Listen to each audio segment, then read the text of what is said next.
Olá, sejam bem-vindos. Eu gostaria de falar hoje sobre o pecado da gula, mas esse vídeo é mais direcionado a pessoas que têm transtornos, algum distúrbio e por isso encontram muita dificuldade nessa área.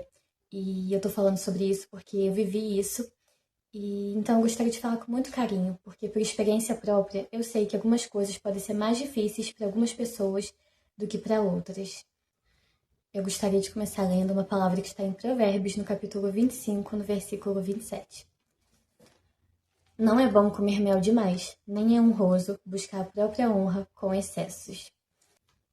Dito isso, eu queria falar para vocês que a questão não é o comer e o beber, porque o próprio Jesus disse que o que entra sai e por isso não pode nos contaminar. A questão são os excessos. Quando isso vira um excesso, nos distrai, tira o foco de Deus e de tudo aquilo que Ele tem para nós. Mas na minha vida, por um tempo, eu estava tão obcecada com comida que isso tirou o trono de Deus, porque eu só pensava em comida. Então, o que estava no trono? Era Deus ou era comida? Então, já tinha se tornado um ídolo para mim. Então, por todos esses motivos que tornam isso pecado. Não exatamente dizer, ai, comer isso é errado, comer aquilo é errado. Não, o que é errado é o excesso. E esses excessos me acompanharam durante toda a minha vida. Quando eu era uma criança, eu já comia em excesso. E engraçado, eu não era fã de doce, essas coisas. Comida mesmo, eu comia comida. Então por isso até que talvez a família, ela talvez não tenha se importado tanto, porque eu comia também saudável. Eu comia legume, eu comia de tudo. Só que eu sempre comia de uma forma muito desproporcional. Eu comia uma montanha. Comia aquele prato que o pessoal brinca, né? O prato de pedreiro. E hoje em dia eu sei que tem essa questão da impulsividade, do TDAH, tem essa propensão. Tem a questão do autismo também, que tem muitas vezes uma dificuldade de ter um equilíbrio. Então, ou é muito pouco, e tem aquela dificuldade de moderação, né? E a ansiedade também, fome emocional. E eu acredito que todos esses fatores, né, podem sim causar uma disfunção ali na alimentação e em várias outras áreas. Eu me lembro de ter fase que eu comia até arroz puro. Eu não conseguia basicamente ficar sem comer. Então, até arroz puro eu ficava comendo, comia o que tivesse pela frente, só não conseguia ficar sem comer. E eu te contei tudo isso para poder dizer que eu entendo você, que eu sei que é difícil, eu sei que tem várias questões e Deus também sabe, Deus também entende você. Só que a minha intenção com esse vídeo é dizer, é mostrar para você que nada é impossível para Deus. Não é porque você tem uma dificuldade maior do que outra pessoa que você não vai conseguir. Você pode sim ser livre e ser curado disso tudo, para viver tudo aquilo que Deus tem para você, mas com equilíbrio e com prazer, sabe? Porque quando a gente come assim de forma desmedida, a gente não sente nem prazer, né, gente? A gente sente tanta culpa e aquilo não é prazeroso pra gente. Tanto pode comer, sei lá, uma caixa de bombom e a outra pessoa comer um bombom. Ela vai sentir mais prazer do que uma pessoa que tá ali com compulsão, comendo desesperadamente. Porque aquela pessoa tá ansiosa, aquela pessoa não tá bem. E aquela pessoa depois se sente super culpada. Então, é um livramento quando a gente pode comer, pode fazer tudo que Deus tem para nós, mas de forma equilibrada. Então eu gostaria de compartilhar algumas dicas com você que tem me ajudado nesse processo. E a primeira dica é: tenha foco. Nos seus estudos, no seu trabalho, na sua casa, seja lá o que Deus entregou para você, tenha foco nisso, sabe? Se ocupe.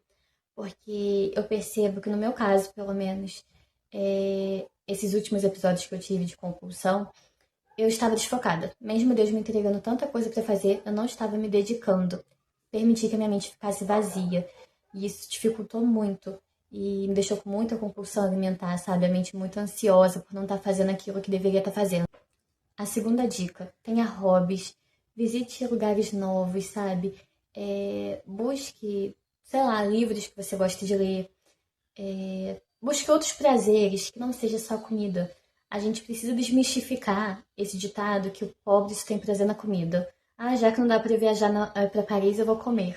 Não, gente, tem muita coisa legal que a gente pode fazer. Terceira dica: tenta não criar muitas regras para você mesma, porque a abstinência gera compulsão. Então, se você está super compulsiva com uma coisa e você quer parar, e você quer fazer isso de forma radical e tirar aquilo por não sei quantos meses e tal, pode ser que quando acabar esses meses você coma ainda mais do que você comia antes e o tiro sair pela culatra. Então tenta tratar a comida com normalidade, mas com bom senso. É isso que eu tô tentando praticar na minha vida. Tratar com normalidade, porque quanto mais a gente fica criando regrinhas, parece que mais desespero a gente cria pela comida.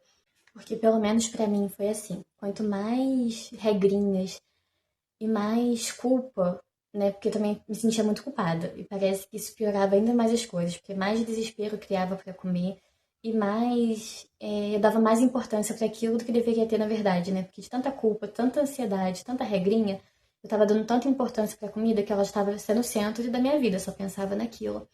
Então, tratar com mais normalidade possível. E aí, nesse momento que eu vivi, né, de tanta regrinha e de não conseguir cumprir as regras que eu mesma fazia, e depois ficar me culpando, ficar me martirizando, que entrou a quarta dica. Se decidir colocar Deus no trono da sua vida. Eu percebi que aquilo já tinha tomado o trono da minha vida, porque estava o trono dos meus pensamentos. Se eu só pensava naquilo, só vivia aquilo. E estava me incomodando muito, mas eu estava sem forças para conseguir sair daquilo. Foi quando eu comecei a sentir um desejo no meu coração. E essa é uma das formas que o Espírito Santo fala comigo, com desejo no meu coração, de fazer um jejum. E eu estava nesse momento. Mas eu não conseguia, eu não tinha forças para isso. Então eu pedi ao Senhor que se Ele quisesse realmente isso de mim, para Ele poder me dar forças, que eu não conseguia.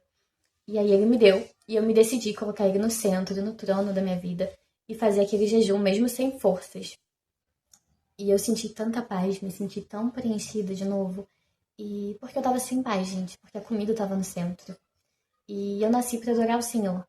Então, os meus pensamentos só encontram paz quando eles estão centralizados no Senhor.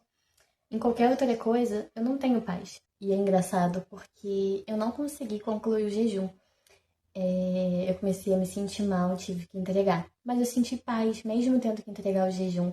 Senti que Deus estava bem comigo, que estava tudo certo, eu ter que entregar. E olhando para trás, eu percebi que no momento que eu tomei a decisão, Deus me curou daquilo que eu estava passando, sabe? E não era necessariamente de se abster ou do jejum em si. Era sobre a decisão no meu coração. Então, não importa o momento que você está passando, quanta compulsão você esteja agora, só se entrega para Deus, sabe? Ora, fala com Ele com sinceridade. Ah, eu amo comer, mas já se tornou um desequilíbrio. E o trono da minha vida só pode ser teu. Me ajuda. E eu tenho certeza que Ele vai te dar estratégias, que Ele vai te ajudar. Quinta dica. A gente falou de jejum agorinha, né? Apesar de não ser o foco da dica, né? Foi a decisão. Então agora eu gostaria de falar do jejum. Prática de jejum. É claro, gente, que tem que ter muita consciência. A gente não pode esquecer daquela que eu disse, né? Das regrinhas. Então a gente tem que tomar cuidado para também não acabar piorando as coisas, né? Se você nunca fez jejum, não precisa fazer um de 24 horas. Você pode começar ali com uma refeição e fazendo com constância o que você consegue. E Deus conhecendo o seu coração, tenho certeza que Ele recebe. Não tem uma regra de quanto tempo específico tem que ser. Então, comece de acordo com o que você consegue. E o Espírito Santo mesmo vai te conduzindo, te capacitando. Essa dica do jejum me ajudou muito. Tanto na questão do domínio próprio, né? De conseguir ficar ali sem comer. Tanto na questão de não ter tanto desespero por comida mais. Porque eu parava de comer. Quando eu voltava, tava tudo ali. Então eu via que não precisava de ter desespero, sabe? Que a comida não ia fugir. Parece bobo falar isso, mas realmente consegui sentir isso também. Tanto na questão também de domínio, né? Então já teve vez de eu estar cheia e ter salgado frito, que é uma delícia. E eu consegui não comer, porque eu sabia que eu estava cheia. Então é claro, gente, que gula é pecado. Mas Deus não tá aqui para te condenar. Muito pelo contrário, Ele morreu para te salvar. Ele só quer te ajudar, Ele só quer te curar, cuidar de você, para você viver em abundância em todas as áreas da sua vida, com equilíbrio, com paz, com felicidade, colocando tudo em seu devido lugar. Para a gente não colocar no centro aquilo que só é um acréscimo. Você, que assim como eu, tem filhos, se seu filho começa a ter muita compulsão alimentar e você sabe todos os males que isso pode causar na vida dele, que isso pode adoecer ele, causar diabetes, um monte de coisa, dependendo do que for, enfim. Você não vai ficar preocupado, você não vai querer ajudar ele. Não porque você quer o mal dele, você não quer que ele seja feliz, que ele tenha prazer. Não, pelo contrário, você quer que ele tenha prazer, que ele seja feliz, mas de forma moderada, para isso não prejudicar a vida dele e a saúde dele. E isso não é sobre um Deus que está aqui te condenando, mesmo sabendo todas as dificuldades que você enfrentou e enfrenta. Muito pelo contrário, é um Deus que te ama tanto, que cuida tanto de você, que vai te ajudar a superar todas elas. E é isso que eu creio. E esse foi o vídeo, espero que ajude vocês e fique com Deus.